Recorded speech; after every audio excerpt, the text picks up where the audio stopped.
All rise, veuillez vous lever.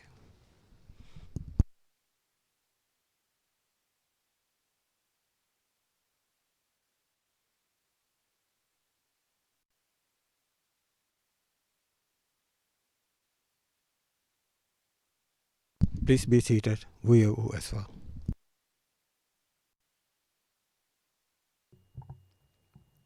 Judge Martak.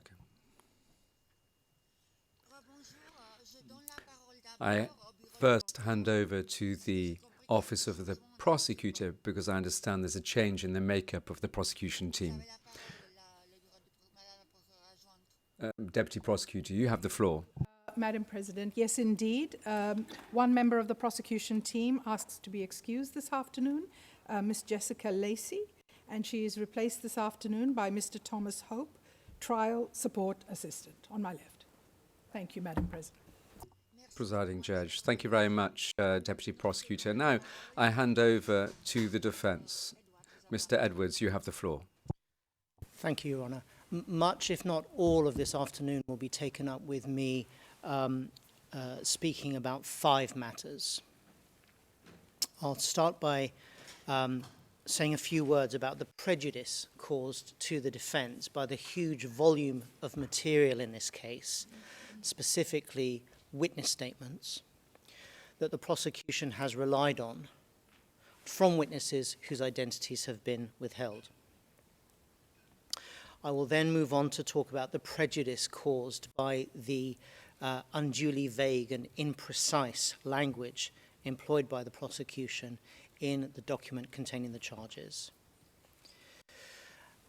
And I'll then link those 2 matters together and speak about the specific prejudice that is caused by those 2 preceding points in terms of the defence's ability at this stage to advance any grounds excluding criminal responsibility and the ability to raise an alibi. I then propose to turn to the substance and speak for some time about the contextual elements of war crimes charged in the DCC. And it will be our submission that the prosecution has failed to produce anywhere near enough evidence of a nexus between any armed conflict and the charged crimes. And finally, I will pick up on a point, or the topic addressed by my learned friend this afternoon, and deal with the prosecution's attempt to persuade, or perhaps re-persuade, Your Honour's chamber to confirm charges of enslavement under count 13 and persecution under counts 14 and 16, insofar as they relate to Matiga detainees from East, West, Central or Southern Africa, referred to by the prosecution in the DCC as the black migrants. And it will be our submission that that attempt must fail. After I speak, lead counsel Mr. Hassan will take up the baton and continue the submissions that we have the honour to present on behalf of Mr. El Hishri. So, Your Honours, with your leave, I'll start with the problem of the secretive nature of the evidence in these pre-trial proceedings. You have seen from the prosecution's presentation over the last 2 days that they rely on the evidence of 63 witnesses, not 64. It's our understanding that the evidence of P1764 is no longer relied upon. Now, of these 63 witnesses, the defence has only been told the identity of 25. The identity of more than 6 out of 10 prosecution witnesses has been kept from us. It's been kept secret. And fully 1/3 of those anonymous witnesses have only been disclosed to the defence by way of carefully tailored summaries of parts of their accounts.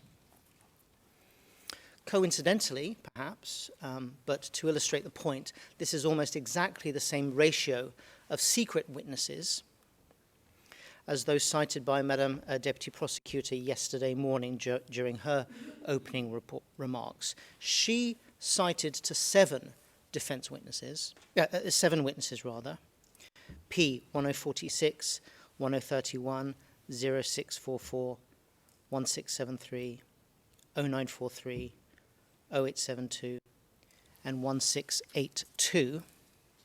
7 witnesses about whose identity we have no idea whatsoever.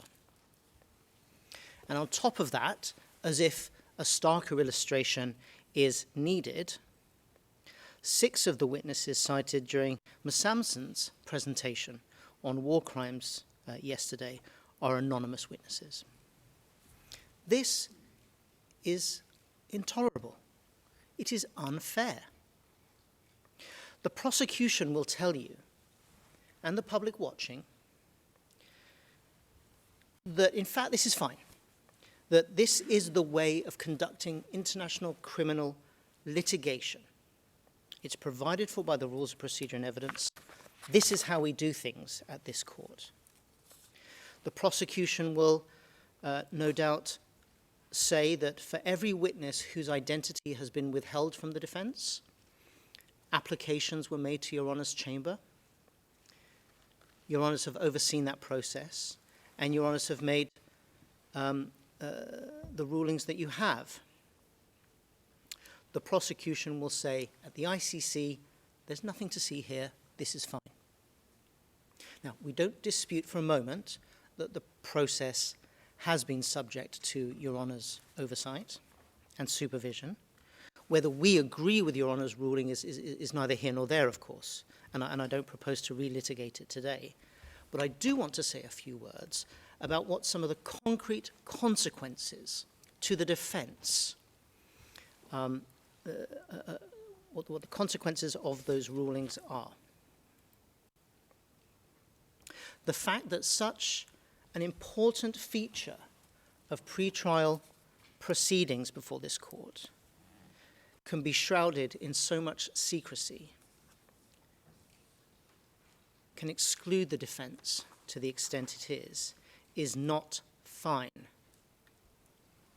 It may be permitted by the rules, and we don't dispute that, but that in itself doesn't make it fair.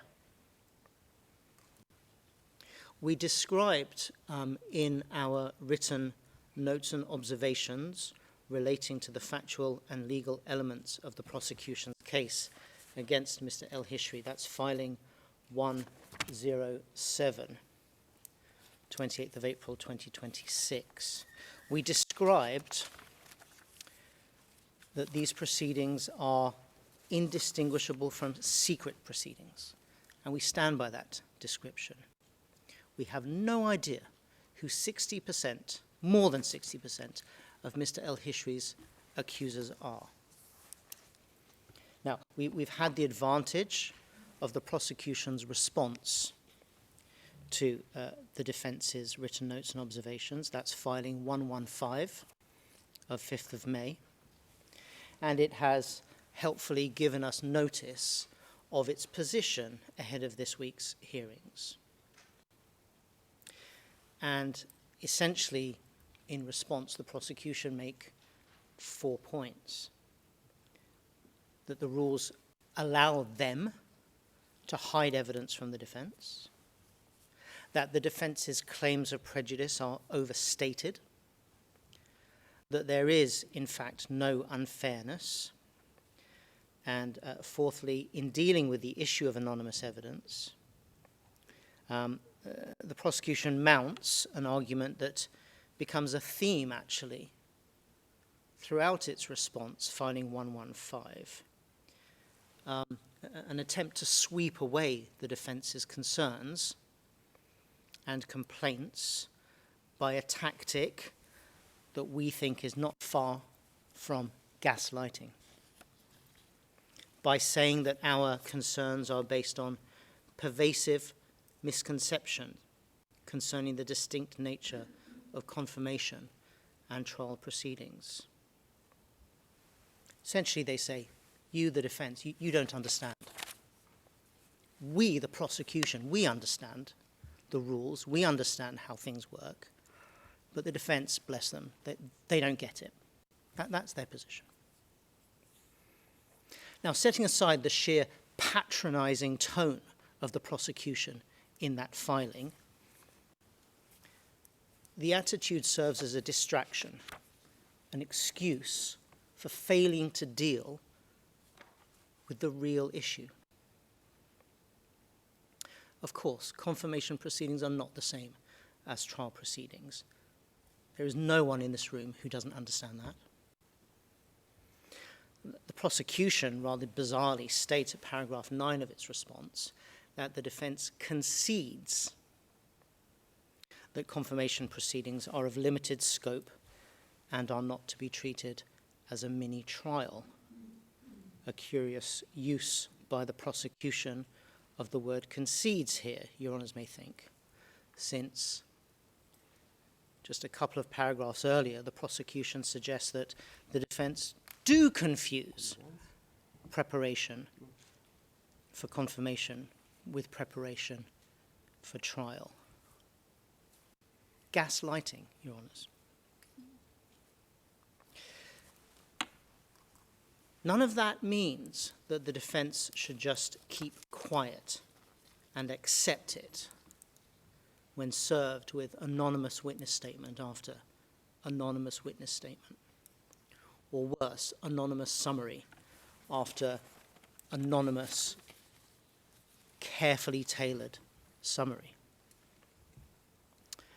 Unfairness and prejudice to the defense, not to any other party, have been baked into the confirmation of charges process at this court. The mere fact that the regulatory architecture of this court permits the withholding of identifying information from the defense does not, cannot, make that inherent prejudice, that inherent unfairness magically disappear. Nor is it any proper answer to our concerns and our complaints for the prosecution to say effectively, look, stop complaining. You've received some evidence from witnesses whose identity we've deigned to give you. We've thrown you some bones. It's no answer because the prosecution don't rely only on the evidence of identified witnesses. They rely on all the witnesses, the majority anonymous witnesses and the minority identified witnesses alike. So it's patently not an answer for the prosecution to say, you have not been treated unfairly because in addition to the unfairness, on occasion, you have been treated fairly.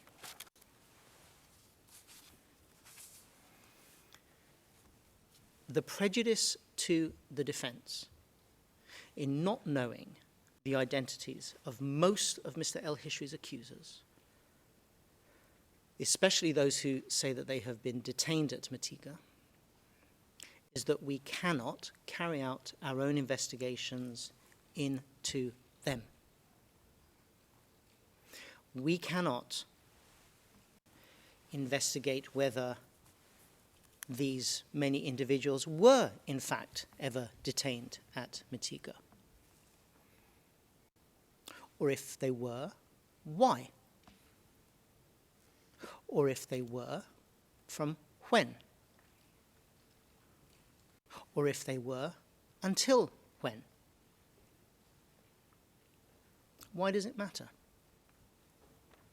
Why does it matter that we can't carry out these investigations? Well, we say that it's important in three main ways.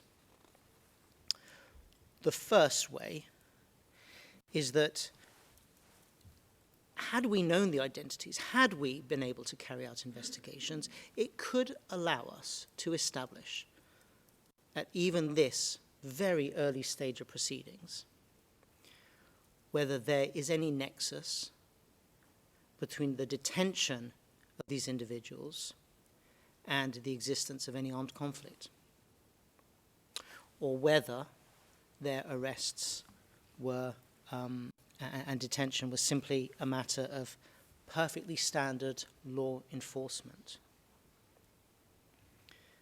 And we say that that's something that, if we were able to investigate, it's a matter that would not involve a conclusive determination of credibility, something that we understand at this stage your honours will not engage in. The second reason why this is important relates to the ability, or rather the inability of the defence to advance any kind of alibi. Now, I'm going to deal with that a little bit later, but I just flag it up now. The third thing is, had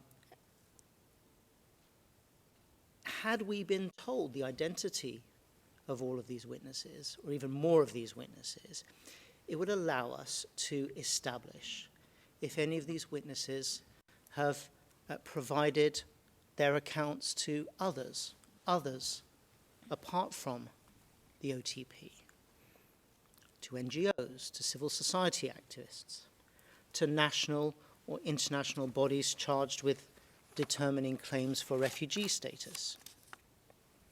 These are just by way of example.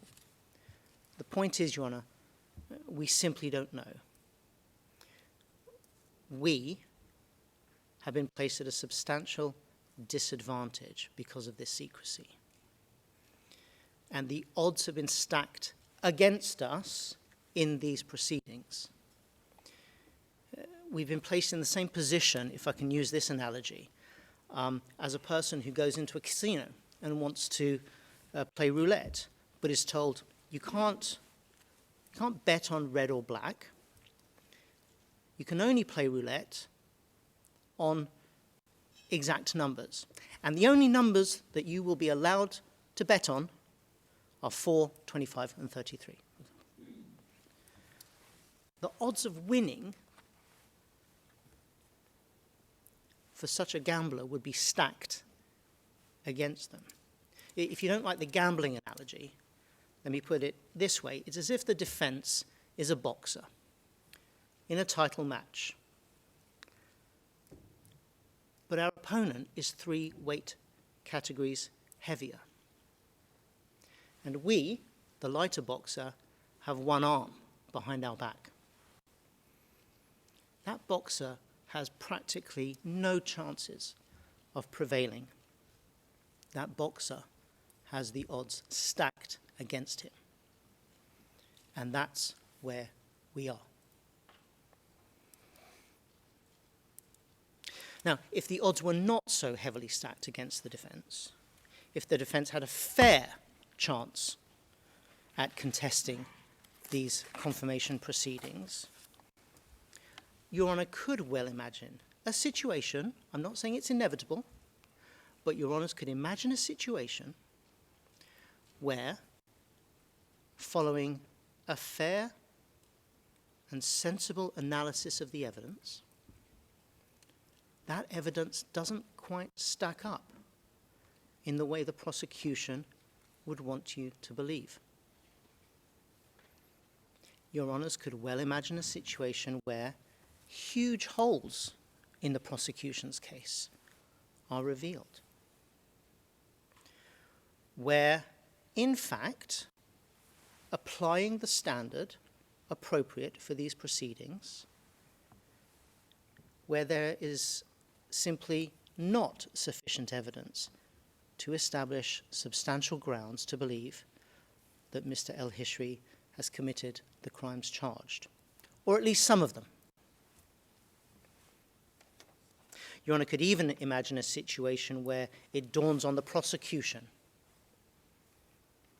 at the conclusion of these proceedings that they simply don't have the evidence to go further, just as they did in the case of Mokom.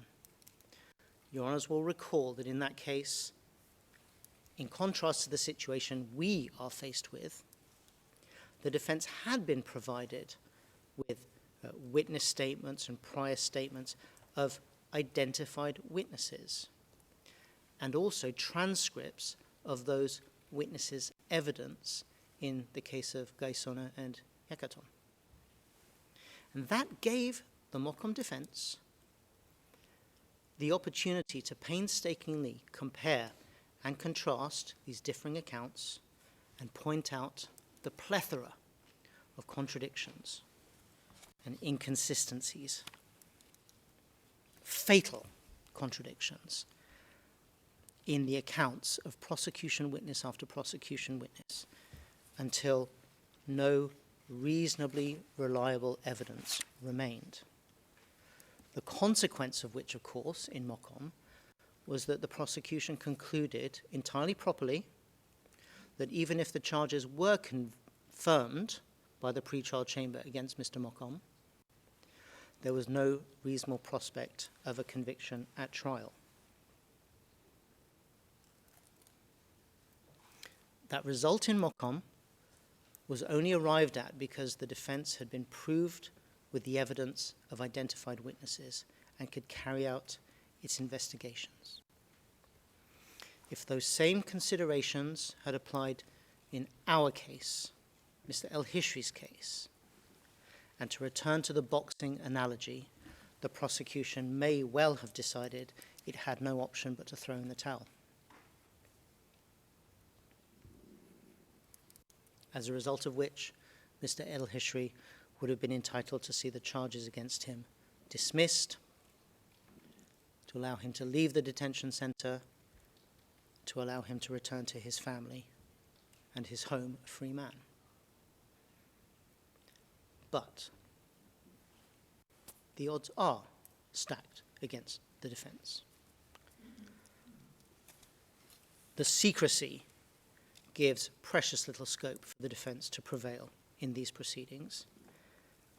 And so Mr. El-Hishri, in all likelihood, has very little choice, very little chance other than to stay in detention while the wheels of this gargantuan edifice of the International Criminal Court slowly turn. I want to make it clear, we don't say that these confirmation proceedings were deliberately designed to be unfair and prejudicial to the defense, but it just so happens that that is the way they work. The prosecution have enormous latitude, and that is to the detriment of the defense. And that means the proceedings are unfair. I now move on to the second point, which is the unduly vague and imprecise language employed by the prosecution in the document containing the charges. We say that the prosecution has very deliberately, very carefully used the broadest and vaguest possible language in the DCC. Now, whatever the motivation for doing so, the consequence of this approach, we suggest, is that the prosecution has availed itself of the greatest latitude to mold its case post-confirmation against Mr. El-Hishri, depending on how the evidence unfolds at trial. That is unfair. It violates the spirit of 2 decades worth of international jurisprudence originating in the ad hoc tribunals. It also flies in the face of the appeal chamber's interpretation of Regulation 52B of the regulations of the court, to which we refer in our written notes and observations, but which provides that the document containing the charges, forgive me for reading, referred to in Article 61 shall include a statement of the facts, including the time and place of the alleged crimes, which provides a sufficient legal and factual basis to bring the person or persons to trial, including relevant facts for the exercise of jurisdiction by the court. Now, in our written observations, at paragraph 25, we cite to that appeals chamber decision. It's in the Bemba case. Filing, it's the judgment on appeal, in fact, filing 3636. And we cite to what in the Bemba judgment the appeals chamber expects of a DCC in order that it complies with the requirements of Regulation 52B. And this is what the chamber says. Simply listing the categories of crimes with which a person is to be charged, or stating in broad general terms the temporal and geographical parameters of the charge, is not sufficient to comply with the requirements of Regulation 52B of the regulations of the court, and does not allow for a meaningful application of Article 74(2) of the statute. In our submission, this is a relevant reference to the jurisprudence because it describes precisely what the OTP has done in this case. The document containing the charges really simply lists categories of crimes with which Mr. El-Hishri is charged and states in broad general terms the temporal and geographical parameters of the charges. So, if we look at paragraph, just by way of example, but if we look at paragraph 26 of the DCC, dealing with the allegation of torture, cruel treatment, imprisonment, outrages upon personal dignity, counts 1 to 6. And it starts, during the charge period, the Matiga perpetrators violently arrested, detained, and systematically mistreated at least 5,140 persons, principally at Matiga prison. So looking first at the temporal parameters of the charges, during the charged period, you could not imagine a broader exposition of the temporal parameter. Because we know from paragraph 1 of the DCC that the charged period is a period of 6 years and 2 months.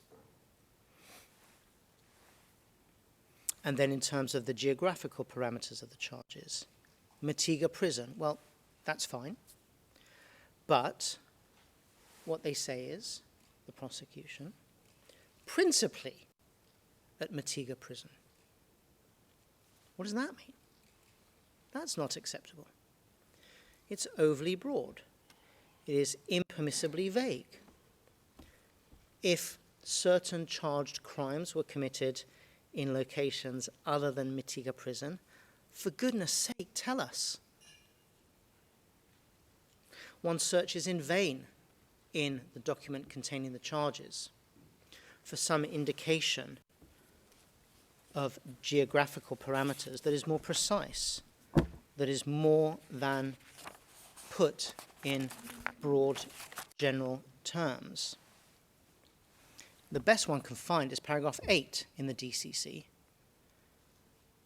when describing the contextual elements of the crimes against humanity, where the prosecution talk about the widespread and systematic attack directed against the civilian population in and around Tripoli. It's not much better. We say that that is a perfect example of merely stating in broad general terms the temporal and geographical parameters of the charges faced by Mr. El-Hishri. Now, the prosecution argue at paragraph 23 of their response that identification of temporal and geographic parameters need not be provided with precision in the DCC, but does acknowledge, the prosecution, that the Bemba appeal judgment observed that overbroad identification of such parameters is inappropriate. We say that the Hishri document containing the charges is a paradigm case of overbroad and therefore inappropriate specificity. And we urge Your Honour's Chamber to put the prosecution right and order the prosecution to do their job properly. The prosecution also argues that the defence conflates matters of relevance to the formulation of the charges, which must be determined by the Chamber, and matters relevant to notice under Article 67(1)(a). If that's what the prosecution think, then that would suggest that the prosecution has either not read or has fundamentally misunderstood or has chosen to misunderstand the defence's observations. The prosecution also rather alarmingly suggests at paragraph 16 of their response that its duty to provide adequate notice to the defence can be outsourced to Your Honours, subcontracted to the pre-trial chamber. The prosecution suggests that the defence ignores that notice provided in the pre-confirmation brief can potentially be supplemented with further notice to be given in the reasoning of the confirmation decision itself. So in other words, it seems to be suggested that Your Honour's Chamber can do the prosecution's job for them, at least in part, by analysing the evidence and giving the defence the full and proper notice the prosecution, should be giving. It's an extraordinary shirking of responsibility, Your Honours may think. The prosecution suggests that the pre-trial chamber should accept to undertake a job that you are not and never have been designed to do. So this, we say, is a perfect opportunity for Your Honours to set the record straight and to remind the OTP in no uncertain terms that they are the ones who bring the case against Mr. El-Hishri. They are the ones expected to develop and advance a case strategy. They are the ones who have the responsibility to disclose the details of their case. And your job is to oversee that process, to referee that process. It should never be the case that it is for pre-trial judges to give the accused detailed notice of the case. Of the case that he must face in the reasoning in the confirmation decision. And that is not what the appeals chamber in the Ongwen judgment found. If the prosecution truly believe that that is how the various duties of the different actors at this court should be apportioned, the prosecution must be disabused of that belief without delay.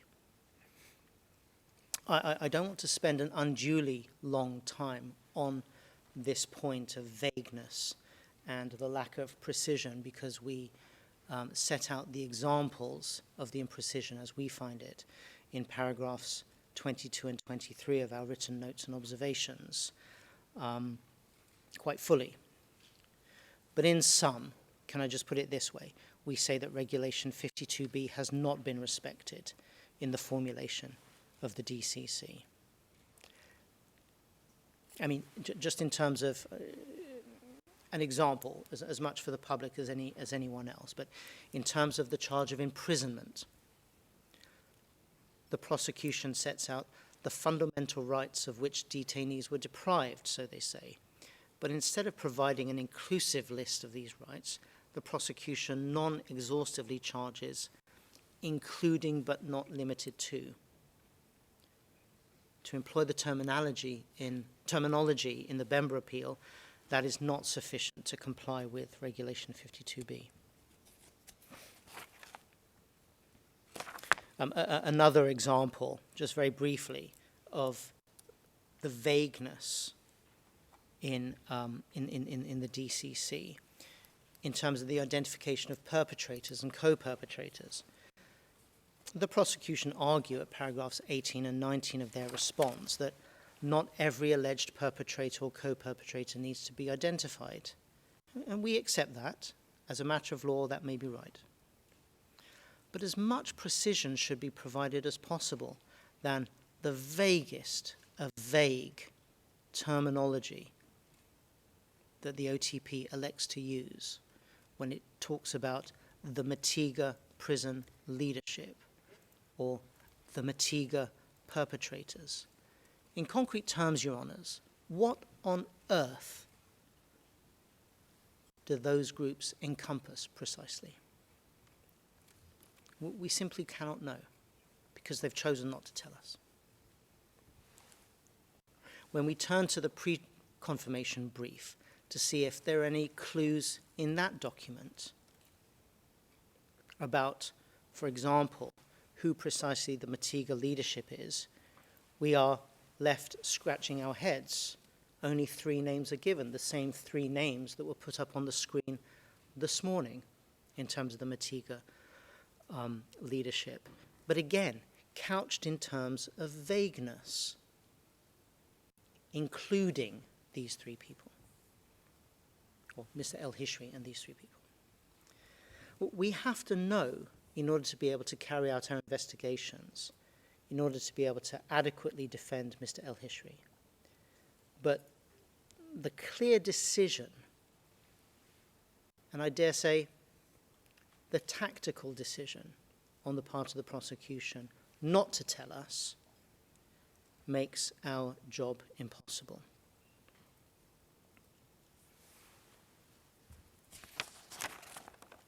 There's also a sort of a fundamental and unacceptable circularity of reasoning in the prosecution's attempt to define the Matiga perpetrators on a functional basis.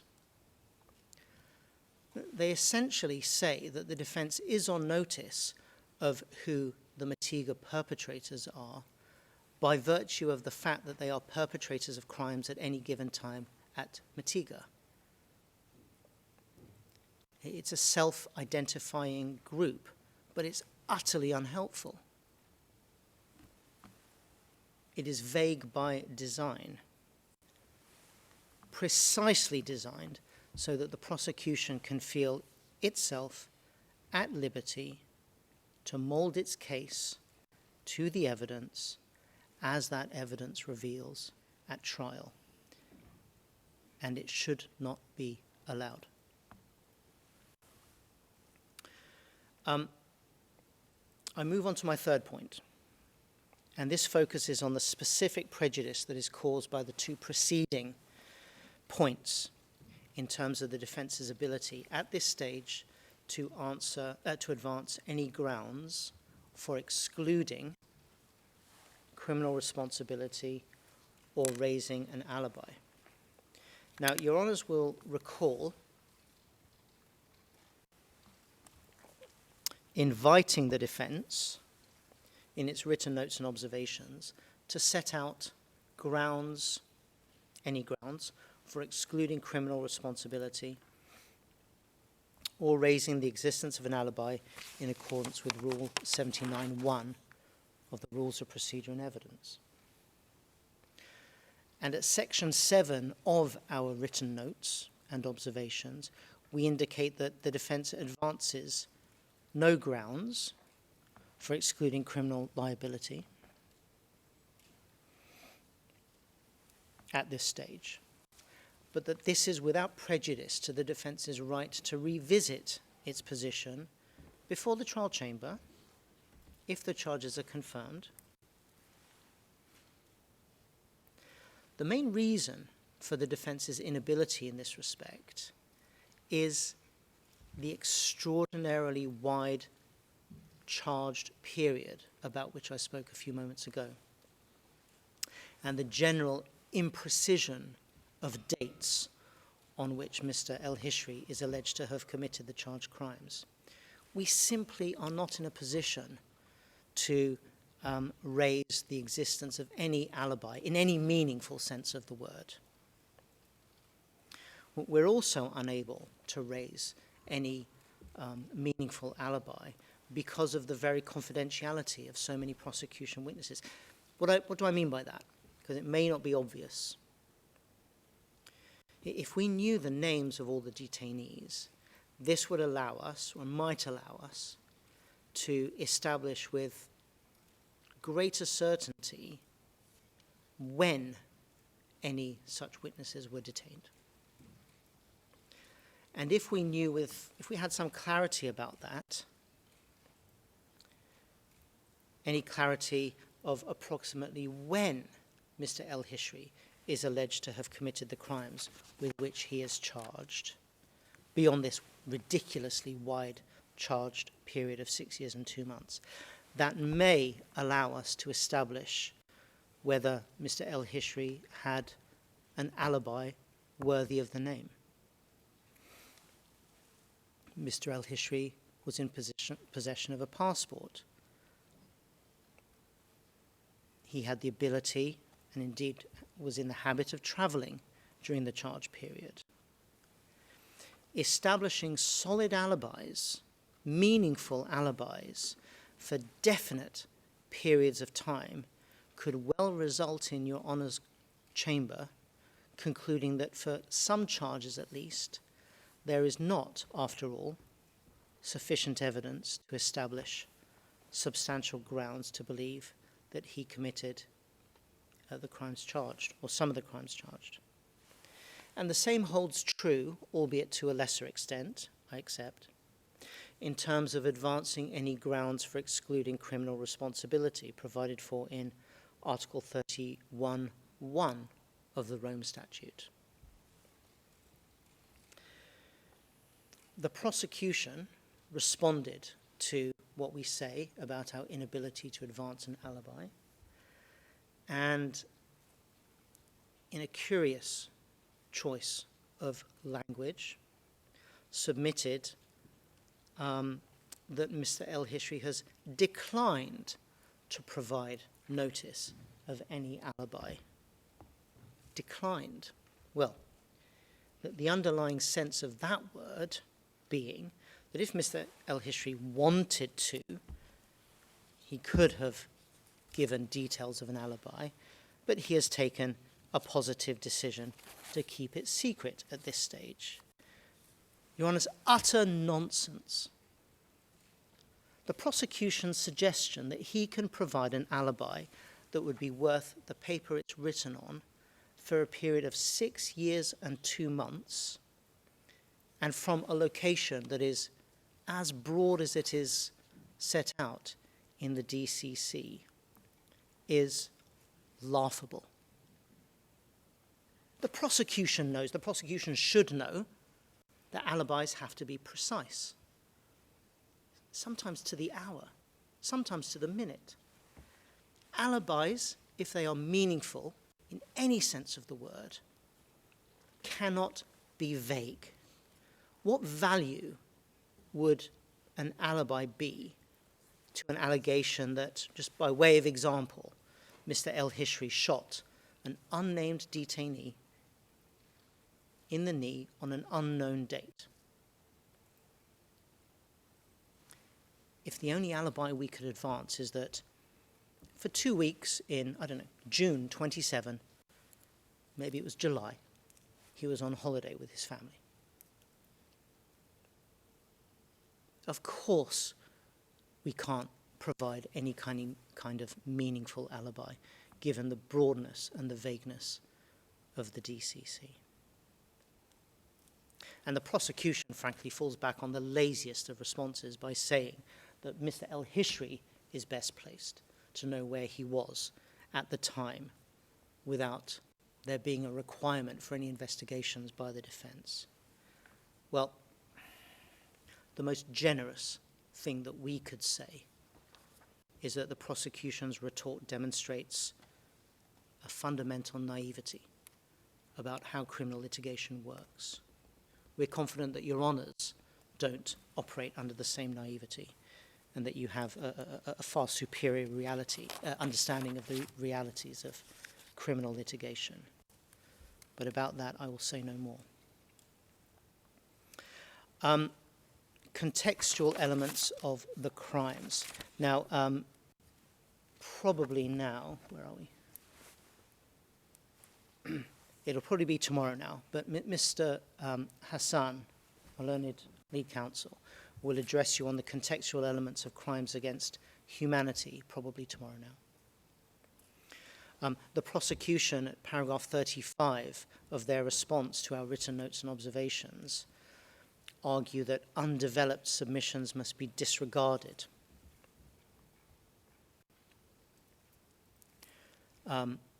Because, and it's fair to say, we don't go into much detail about the contextual elements of crimes against humanity in our written notes and observations, but the prosecution completely ignores, of course, what we say at paragraph 2 and then again at paragraph 46 in our notes.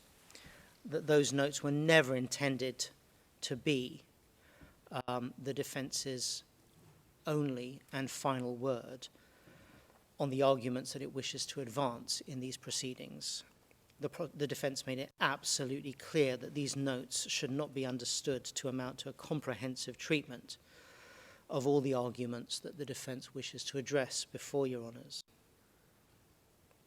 And lest there be any doubt, the defense made it clear again in its conclusion, and I'm going to cite it in full. For the foregoing reasons, which will be complemented and fully elaborated upon during the confirmation of charges hearing, the defense will respectfully request that the pretrial chamber decline to confirm any of the charges. We made it clear that this is like a skeleton argument, and the prosecution ignored those caveats in a rather grumpy and unfair submission, asking the chamber to ignore allegedly undeveloped arguments. But anyway, that's a matter for Mr. Hassan tomorrow. I'm going to focus now on the insufficiency of evidence of a nexus between the alleged armed conflict in Libya at the material time and the charged crimes.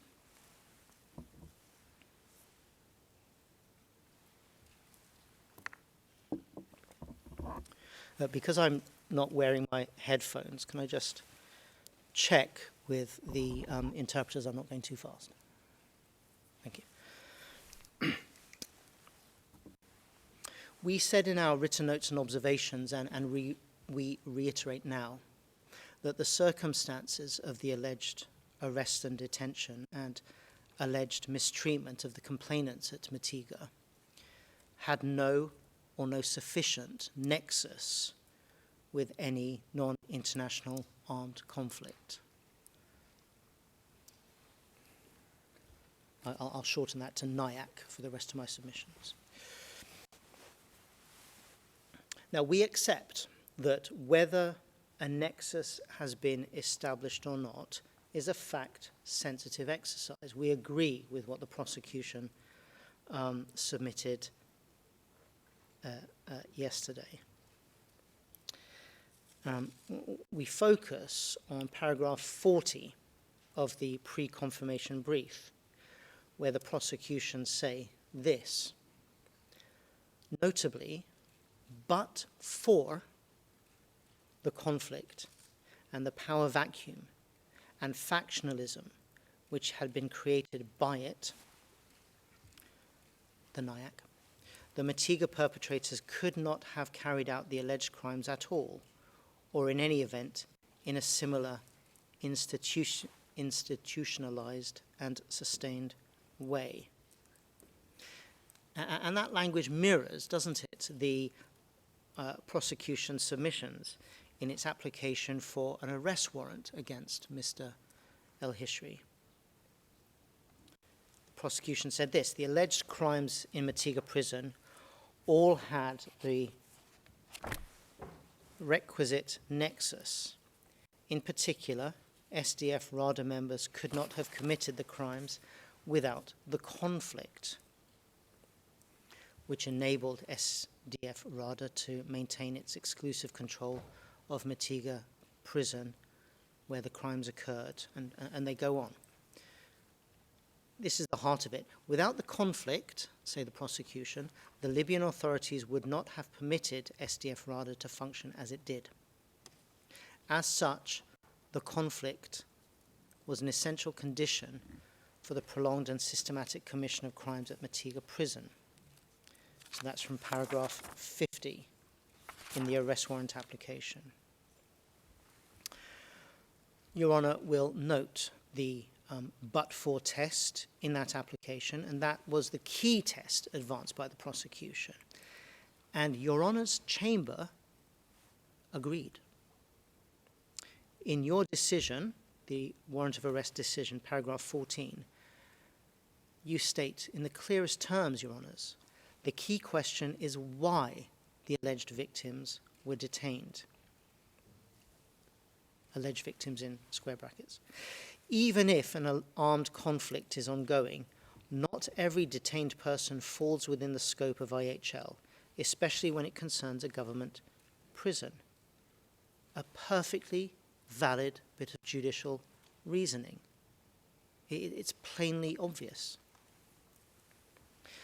The prosecution say, well, in fact, the but-for test is only one factor for the pretrial chamber to take into account as part of a wider and more holistic approach. There are other factors that must be examined.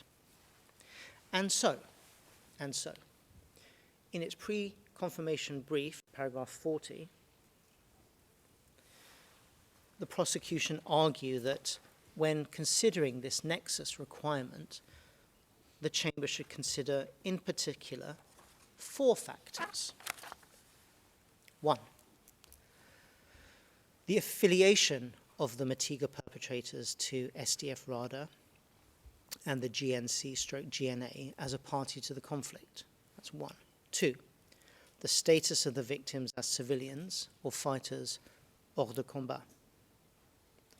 Thirdly, the commission of the relevant conduct by the Matiga perpetrators in the context of their official functions. And fourthly, the substantial part played by the NIAC in enabling the Matiga perpetrators to carry out the relevant conduct, the manner in which it was committed, and or the purpose for which it was committed. With Your Honour's leave, I'd like to start by discussing the sources of the applicable standard for determining whether a nexus exists. And a good point to start is the elements of crime. That publication of this court, or that fundamental text of this court, states that for criminal conduct to amount to a war crime, the conduct must have taken place in the context of and was associated with an armed conflict not of an international character. In terms of international criminal jurisprudence, the starting point in any examination of the nexus requirement is the Kunerat's judgment before the ICTY, the appeals judgment, actually. And I hope Your Honours will forgive me by reading out from 1 or 2 paragraphs, because it is it's interesting to remind ourselves of what is said in Kunerat's, because you'll agree with me, I think, that what is said in Kunerat's not only is a good starting point, but it makes absolute sense. Paragraph 58, Kunerat's. What ultimately distinguishes a war crime from a purely domestic offence is that a war crime is shaped by or dependent upon the environment, hyphen, the armed conflict, hyphen, in which it is committed. it need not have been planned or supported by some form of policy.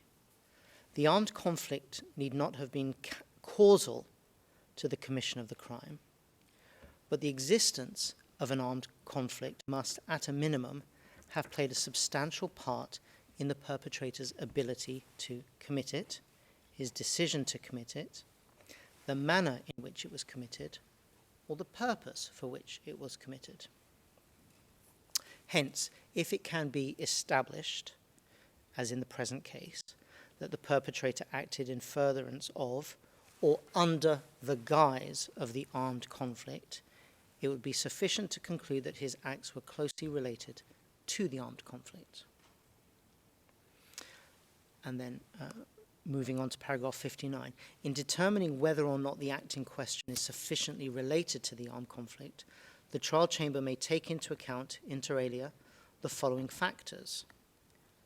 The fact that the perpetrator is a combatant, the fact that the victim is a non-combatant, the fact that the victim is a member of the opposing party, the fact that the act may be said to serve the ultimate goal of a military campaign, and the fact that the crime is committed as part of or in the context of the perpetrator's official duties. Kunarat's was discussed in the ICTR appeal judgment in Rutaganda. And in that judgment, paragraph 570, the chamber says this, that they agree with the criteria highlighted and with the explanation of the nexus requirement given in Kunarat's. But what the appeals chamber says in Rutaganda is this: it is only necessary to explain two matters. First, the expression under the guise of the armed conflict does not mean simply at the same time as an armed conflict and or in any circumstances created in part by the armed conflict. So I pause there. That really is just an exposition of the obvious. But the appeals chamber in Rutaganda gives an example, and it is a useful example. It is illustrative.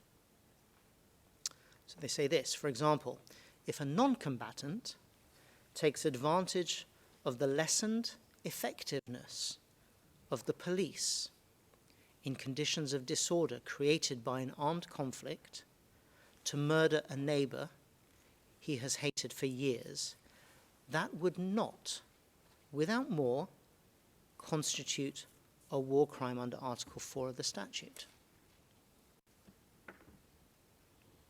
And I pause for a moment to say that that kind of example is the sort of example that we will urge you to bear in mind throughout the rest of these submissions and indeed in your consideration of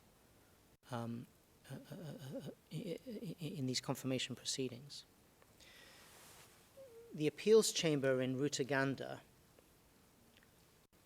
contrasted that example with Kunarat's himself, because they say the accused in Kunarat's, for example, were combatants who took advantage of their positions of military authority to rape individuals whose displacement was an express goal of the military campaign in which they took place.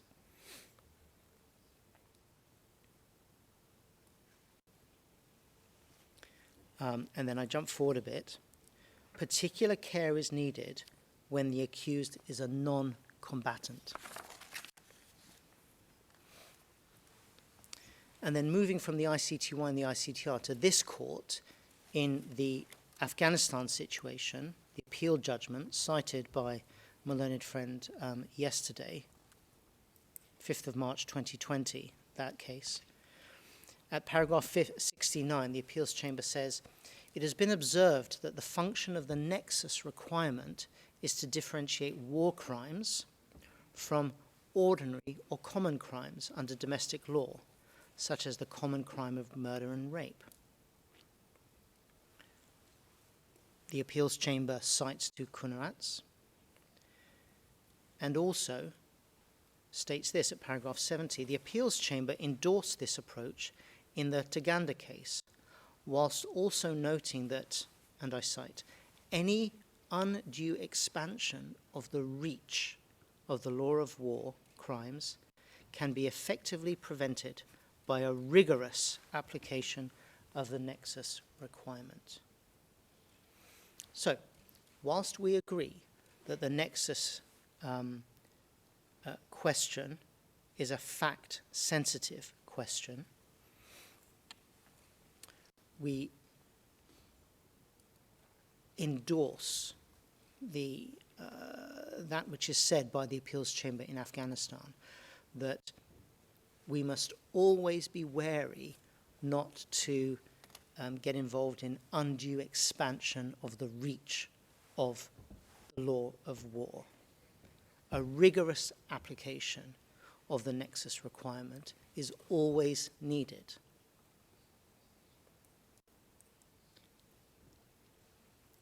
It's when the right questions have been identified and asked that we see that in Mr. El-Hishri's case, those answers don't assist the prosecution. So, looking at the factors mentioned in Kunarat's, is the perpetrator a combatant? Well, here, there's no evidence that Mr. El-Hishri is a combatant in any NIAC in Libya.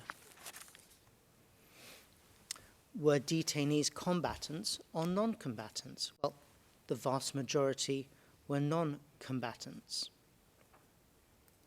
The vast majority of detainees were arrested and detained on the prosecution's case for reasons entirely unconnected with any status, any combatant status. So we're looking at arrest and detention on the basis of religion, sexuality, perceived moral misbehavior, ethnicity, immigration status in Libya, and so on. Perceived opposition to the interests of RADA. Now I say the vast majority, even where the prosecution states that persons were detained on the basis of suspicion of membership of an armed group, for example, ISIS. Your Honour's chamber must carefully assess whether the arrests were made on the basis of some suspicion of combatant status, or in fact, for much more straightforward reasons, connected with ISIS members' affiliation or suspected affiliation with a terrorist organization. In which case, of course, any arrest would be perfectly justifiable on the grounds of domestic law enforcement reasons. Every country in the world has the right to arrest and detain suspected terrorists because terrorist activities are crimes, including very often, in many jurisdictions, simple membership of terrorist organizations. So just because somebody has been arrested on suspicion of ISIS, you cannot jump to the conclusion that that is because they were a suspected combatant. Thirdly, the fact that the arrest or detention may be said to serve the ultimate goal of a military campaign. Here, the prosecution has produced no evidence whatsoever that any of the alleged arrests served the ultimate goal of any military campaign. The fact that a crime is committed as part of or in the context of a perpetrator's official duty. Again, there is no evidence that Mr. El-Hishri, even on the prosecution's case, no evidence at all that he had any official duties associated with military matters or combatant matters. So that's running through the list of questions identified by Kunarat. Let's now come to the factors identified by the prosecution at paragraph 40 of its pre-confirmation brief. let's have a look at the factors of relevance in this case. They ask you to look at the affiliation of the Matiga perpetrators to SDF RADA and the GNC GNA as a party to the conflict. We say that really the important question for you to answer is whether SDF RADA itself was connected to any NIAC. Any association with the GNC or the GNC GNA without more is in our submission too remote to tie SDF RADA as an organization to the armed conflict. And that's just talking about the organizations. The same goes to a greater extent with regard to the Matiga perpetrators, whoever they may be, and much less still to Mr. El-Hishri himself. Care must be exercised, we respectfully submit, by Your Honour's Chamber to avoid the undue expansion of the reach of the law of war crimes by undertaking a vigorous application of the nexus requirement. The prosecution say you have to look at the status of the victims as civilians or fighters hors de combat. Well, yes, exactly.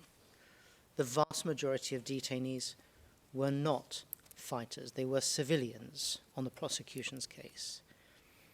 But if there is evidence of fighters hors de combat or any suggestion that detainees were fighters hors de combat, the evidence would suggest that they were arrested for reasons associated with their criminal membership or association with a terrorist organization as prescribed under Libyan municipal law, rather than as fighters or former fighters per se.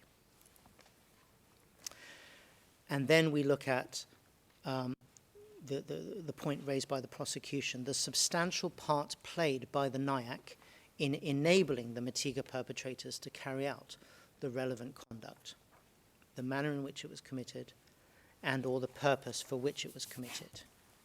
And here, Your Honours, there is a real danger of overreach, we say. The existence of an armed conflict as an enabler of perpetrators to carry out their criminal conduct cannot in and of itself reliably create a war crime nexus. And I come back to the very example given by the ICTR Appeals Chamber in Rutaganda of a non-combatant taking advantage of the lessened effectiveness of the police in conditions of disorder created by an armed conflict to murder a neighbor. That is an observation that is as pertinent today and as obviously correct today as it was all those years ago. And then, coming now to the but-for test, it's part of the holistic assessment.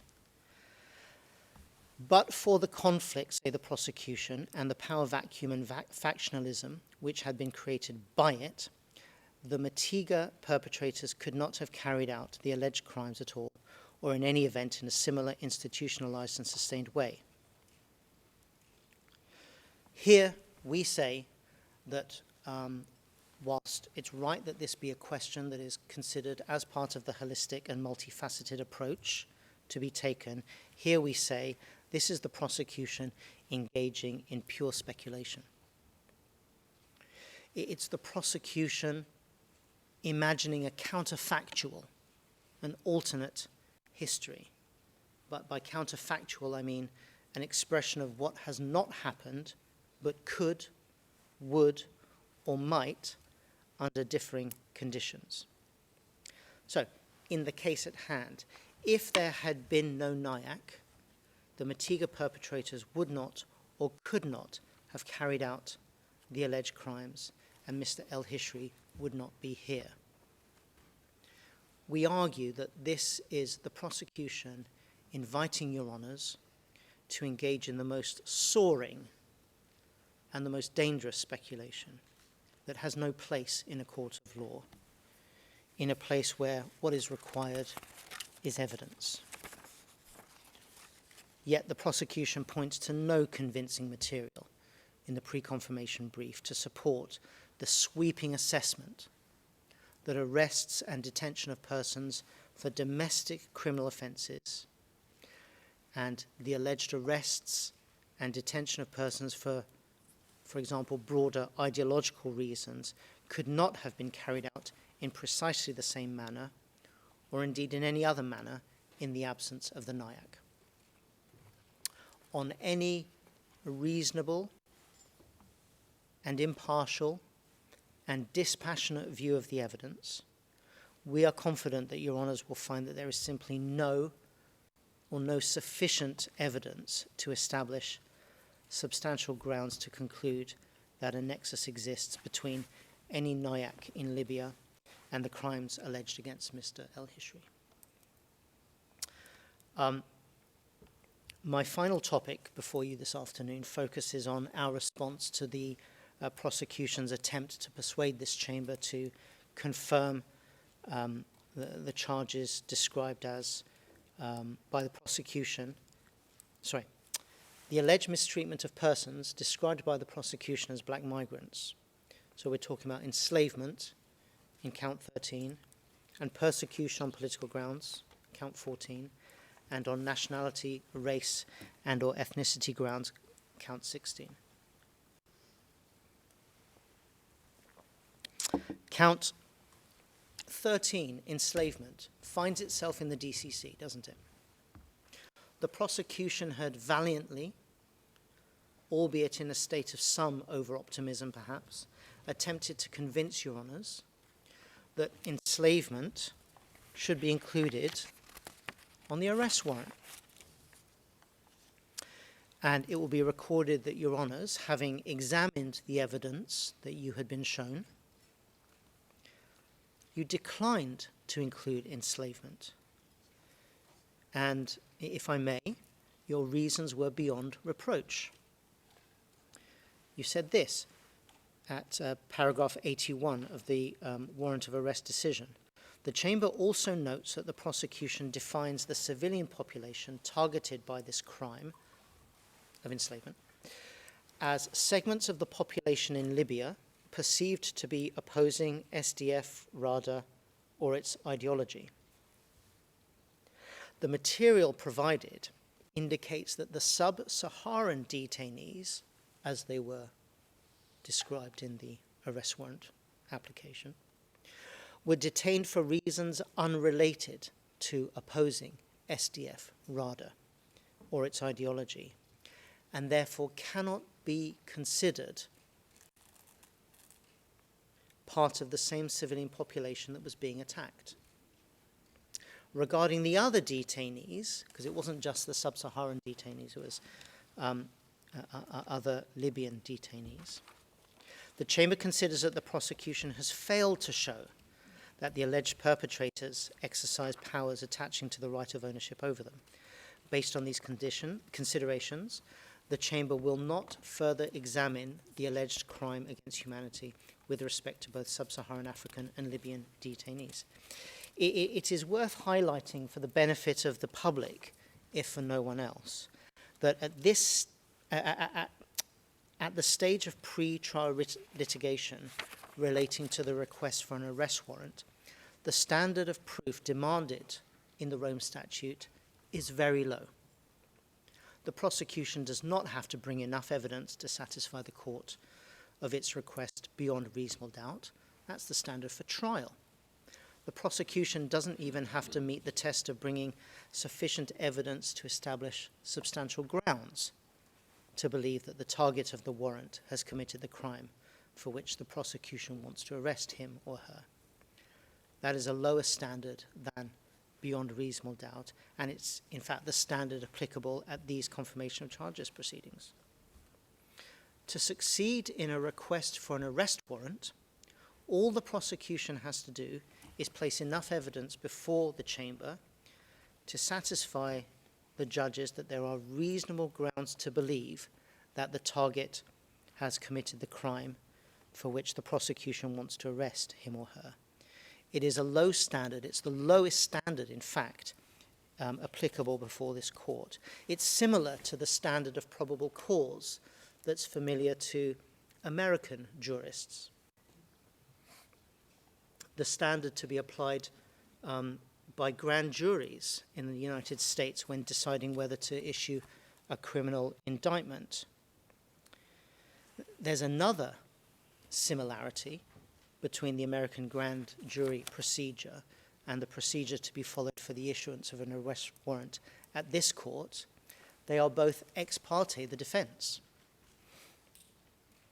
So what happens? The prosecution puts forward its best case without any fear of contradiction from the other side. It's not an adversarial process. And because it is so one-sided, and because the applicable standard is so low, it is a famous idiom in American legal circles that a grand jury would indict a ham sandwich. Returning to this case, even on the lowest standard, the arrest warrant standard, your honours were so utterly unpersuaded by the prosecution's arguments and evidence regarding enslavement that you declined to further examine that crime. Quite rightly, if we may say. And now that the test is that much higher, the prosecution attempts to resurrect enslavement as a crime against humanity. But now, the standard is more onerous, the substantial grounds to believe. Your Honour, this attempt must fail. We, in our submissions, refer to Article 101 of the Rome Statute, which defines the rule of specialty. I see the time, so I'm not going to read it. It's not impermissible or a violation of the principle of specialty to add charges prior to the confirmation hearing which were not contained in the arrest warrant if they are part of the course of conduct for which the suspect was arrested. And the authority for that proposition is Barushimana. But our case today, Mr. El Hishri's case, can readily be distinguished from Barushimana because you have already ruled, and to a lower standard, that the allegation included in the prosecution's request for the arrest warrant relating to enslavement was simply not made out. The prosecution has not shown that that ruling was wrong, and there is no basis to believe that your honours should arrive at a finding that is in any way different to your prior and plainly correct findings that the black migrants were detained for reasons unrelated to opposing SDF-RADA or its ideology and cannot be considered part of the same civilian population that was being attacked. And the prosecution has failed to show that the alleged perpetrators exercised powers attaching to the right of ownership over the Libyan detainees.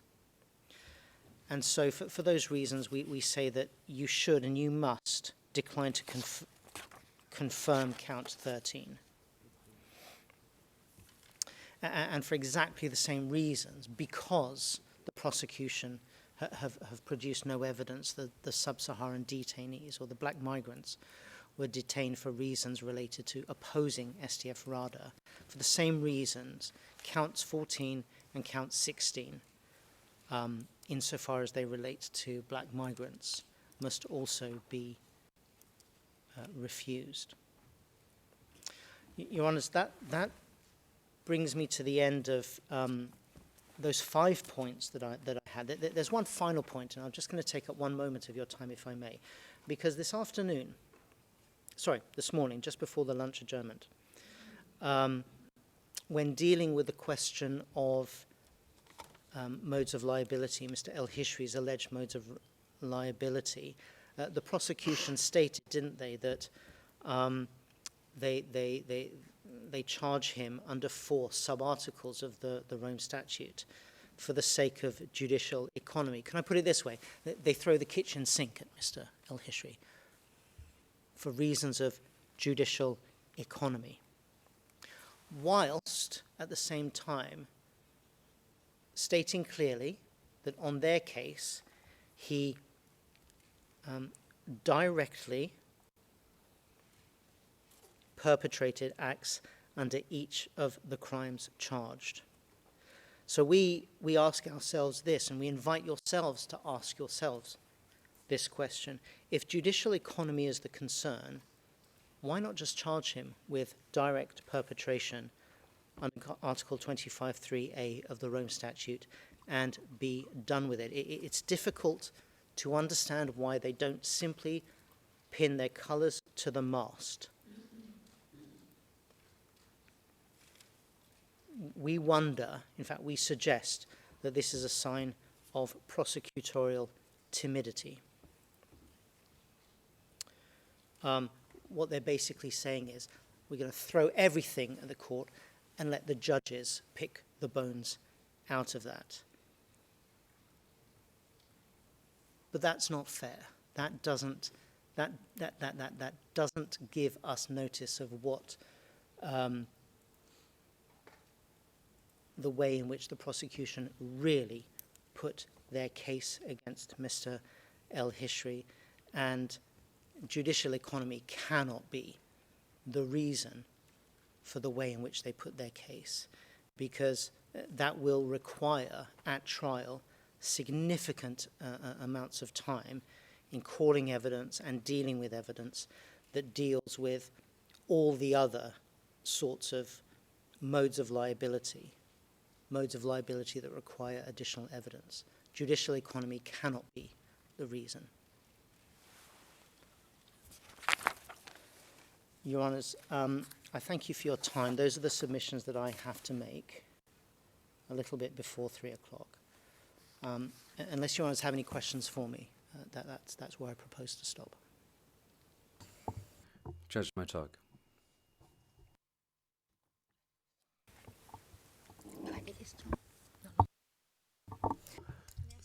Thank you very much, Counsel. I've consulted my colleagues. I'd like to thank you, but we have no questions. How do you proceed from here, members of your defence team?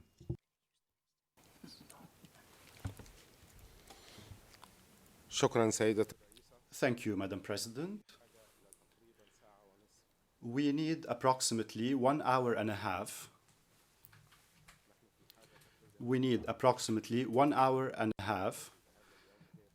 Therefore, the remaining time for today will be insufficient, and we will have to interrupt our submissions. So after your permission, we would like to start tomorrow.